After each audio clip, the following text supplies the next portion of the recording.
Pavel is here from SimpleCoin. What do you guys do at SimpleCoin? SimpleCoin is actually crypto exchange. It's not a coin itself. It's now today. It's like It's never too late. confusing. Now we're not going to do any ICO. Good for you. At least it's not planned right now. Sure, fingers crossed. But SimpleCoin was created 5 years ago, and by that time there was just the Bitcoin. So Right.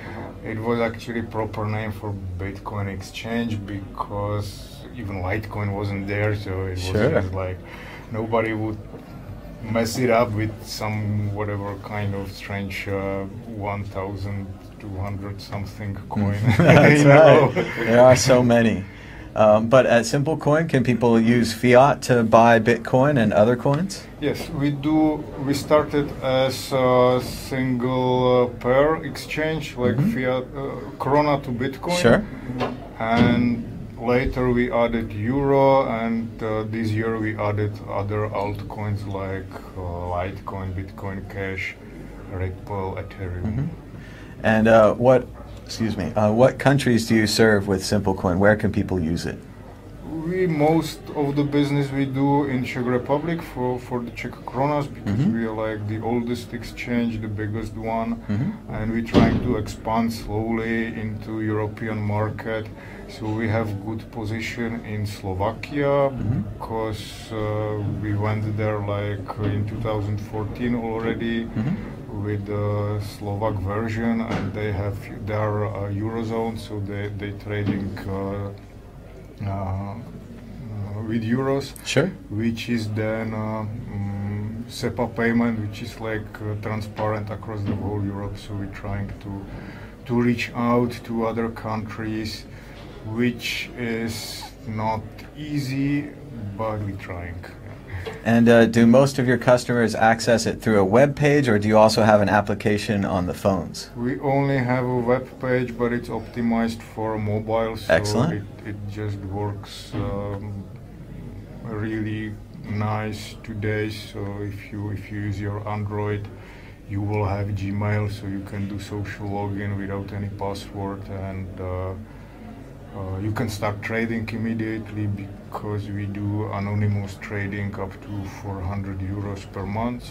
Oh, wow, that's interesting. So you wouldn't have to put in your information if you want to trade up to 400 euros a month? Well, there are some conditions which should be met. So it's like one of these is that you shouldn't hide your IP address, and it's not supposed to look suspicious. Right. And the account should be like personal one. If it's company account, then we would like ask you to proceed with identification.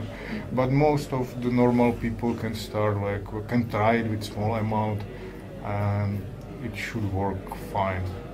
So it's called SimpleCoin. Does it have a very easy to use interface? Are you targeting more normal users, or is it for advanced traders?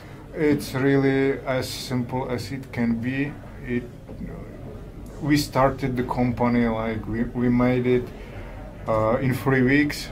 It was just the front page where you could enter the amount, Bitcoin address, and your email, and just push submit button, and it was like storing record in database. Yeah, sure. And we showed you okay, send the money here, and it started coming actually. It's exciting, yeah.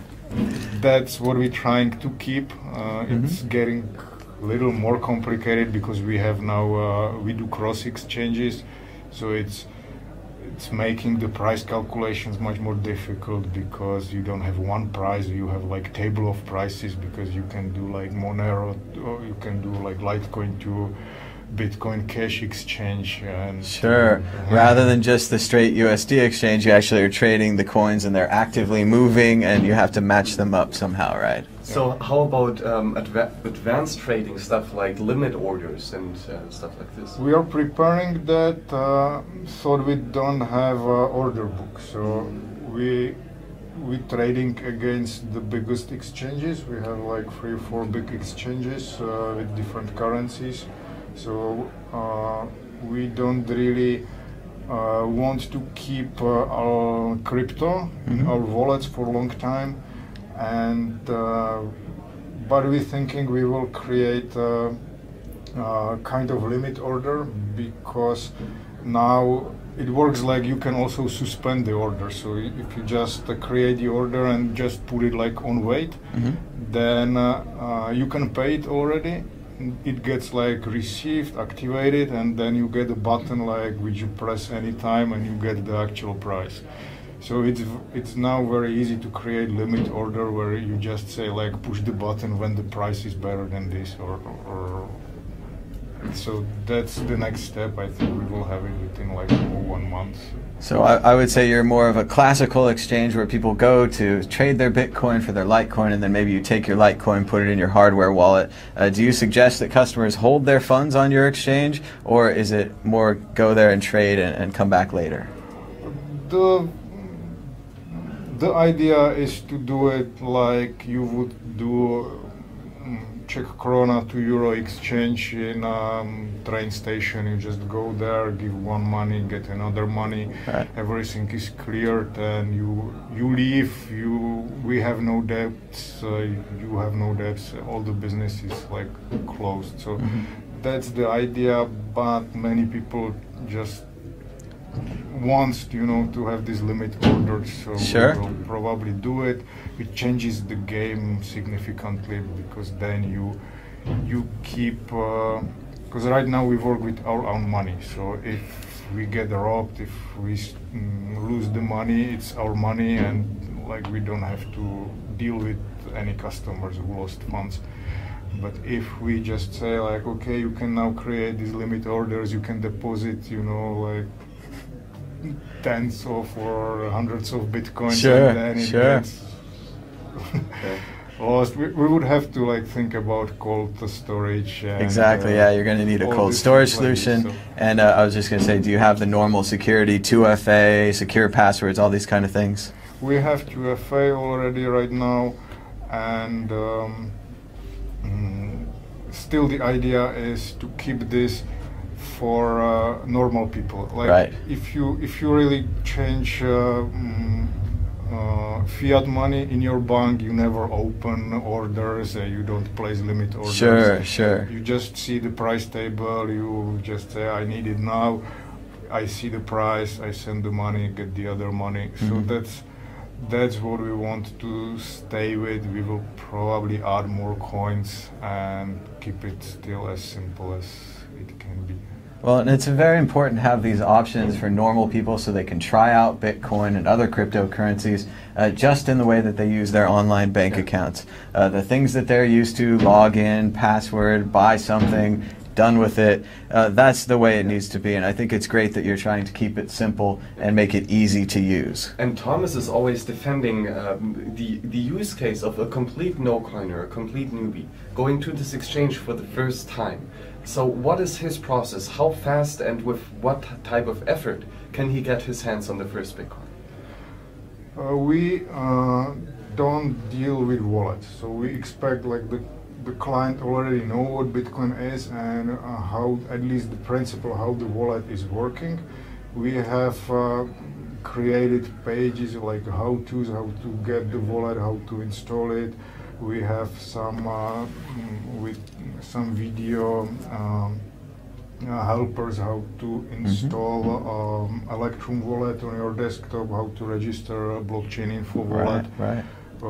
We explain the differences, the risk, the safeties, and then if the client has the wallet, then we made some exchanges here. It took like 1 or 2 minutes actually for Great. the newcomers, because they did it from the phone, and on this conference we can accept cash. So he created the order, said I want to spend this much kronas or euros, and pushed the order. We just took the cash and sent the coins to his wallet. He just pasted it in, and that's it.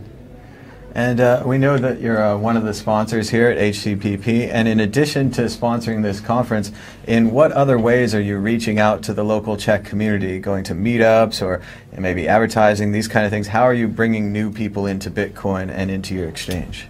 We advertising on check Google site Sure. because Google banned the commercials for exchanges, like all of them. So we do something like AdWords on the Czech market. Right. We have sponsored some Bitcoin blogs. So Great. And we actually have now affiliate program. So we offer like 30% of our fee from the orders the clients you bring. They do in the future, like in at least in 1 year we didn't put any limitation so far, but maybe we won't put it there. So it's like it's a long run, but if you start, then the profit actually rising all the time. There's always more and more interest, it seems, in Bitcoin and cryptocurrencies, and it's especially great to spread it to other countries and to have local people who live there working on it, building the local exchanges, things like we were just talking to coinmate.io and simplecoin.com, where these people can get Bitcoin and try it out in their own language, in a system they're comfortable with. They could, if they have real trouble, they could call someone or go to the local office, these kind of things. Whereas, using Coinbase or something in some other country might just seem incredibly distant and incredibly, not local. So it's great to have people working on a local solution where people can buy and try out these coins locally. That's actually where we are best in, because we have the phone. You can really call us. We have almost non-stop service. Like from 9 till 9 you can call us. If we don't pick up, we call back. We have ticketing system. We answer it like online. We work weekends. The banks don't work weekends. Well, Bitcoin never closes, right? And that's one of the big trading problems, is when you go to sleep, do you sleep in crypto or do you sleep in fiat? And sometimes you sleep stressfully, not very well. So, but what kind of questions do you get on the helpline or in the email? What are people asking? There are really like newcomers asking what's the Bitcoin address. They often mess it up with a blockchain wallet ID. Sure. It Can look very similar. Explain like what is what, and then now there are these address format changes for Litecoin, for Bitcoin. There are new prefixes, so people get confused. So this is quite often they ask this, and then they ask very often like how much time it takes the bank transfer to be credited. Sure, everyone's in a rush to get their Bitcoins. I know when I was first getting in, I tried to transfer some money to Mt. Gox with a Dwolla account, and it didn't work, and my money just sat in Dwolla. And then a few days later I gave up and I used a Coinbase account, or just whatever I could do to just get my hands on a little bit of Bitcoin back in the day. And it's become easier, but it's also become harder because so many more people want this Bitcoin, and they don't know what to do. So they do need helplines, and they need local people who can talk to them, especially in the local language, and help them get their first Bitcoins. Yeah, you're perfectly right, and that's what we're targeting. We're not really trying to be like full-blown exchange with leverage trading. Sure. Let the other people do that, but we do need a simple way in. We need an easy way to get access to these coins, and I think it's a great idea, and I'm glad you guys are doing it. I think it's just kind of a wide open ocean out there, and there's just tons of space for everyone, and that we can all, a rising tide lifts all boats, and I think that we'll all be on a boat going up someday. So. We actually partnered recently with an Italian company called Chainblock, and so many names in this space, but yes, Chainblock. Oh gosh, I'm surprised that nobody has used that name before. That's a quite good name. Well made, yeah. Yeah, and they came to us saying that they are building exchange like what we have, and we just agreed that we have it already, so we provide them all the services. It's branded, it looks like their page, sure. The technology is ours, and they are Italians, they live in Italy, they know these jurisdictions, so they will deal with all this. So they will deal with KYC, with their local clients in Italian language. So this is really promising for us, and it's probably the way we want to go to other countries, because it's much easier if local people do it. with their money, and okay, they get most of the profit. So all the motivation is on their side. They will do marketing, they will do presentations, and we just get like a little fee from running the service, so we can then concentrate on developing the site, adding more functionality, more coins. And that is great, and collaboration is really useful and really necessary in this space. And we here at the WCN, we talk a lot about open source, right? Because that is the ultimate form of collaboration. So what are your thoughts on open sourcing your backend, and is that a standard practice in exchanges? We think that we may split the design to client-server architecture, and we open source the client one, because it's really security concern to open the backend. Most definitely. And then it's got actually commercial value, so just open sourcing it would be like giving a few years of hard work of free for people up to the, to everybody. But the biggest concern is the security. But as you said, like, because we want to have more partners, and every partner wants to have different front ends. So, and the requirements are really like varying. So we would just provide them API, like template front end, so like tweak it the way you want.